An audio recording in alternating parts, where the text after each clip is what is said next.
Hello everyone, and welcome back again to a brand new video.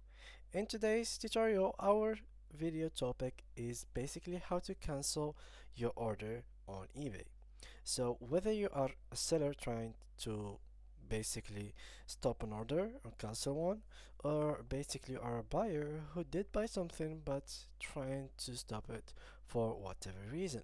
In this video, we are going to talk about both sides. So first of all, when it comes to the buyers, let's talk about it first in brief.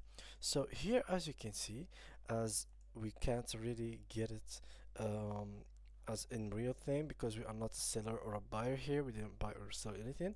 So there is an article here that explains it in details, which is pretty simple. So you have three main things that you have to do. If the seller has not yet shipped the order, you can start a cancellation request. So this is a very important condition, that the order has not been shipped yet. So he didn't ship it. That in that case you will be able to actually request a cancellation, asking the seller to cancel your order. Here is how you can do it. First, go to your purchase history and find the order that you want to cancel.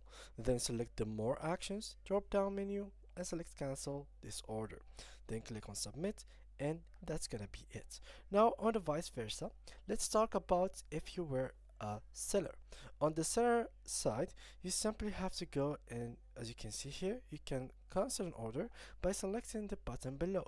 After you cancel, they will let the buyer know, and if they have already paid, you will get a refund, and the refund will be cut off your next payment in case you have withdrawn that payment already.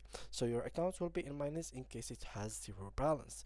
This is something that you have to take in consideration in case you were a seller, but in case you were a buyer, only thing that you have to take in consideration is whether the product has been shipped or not. Thank you guys all for watching, and see you guys in the next tutorial.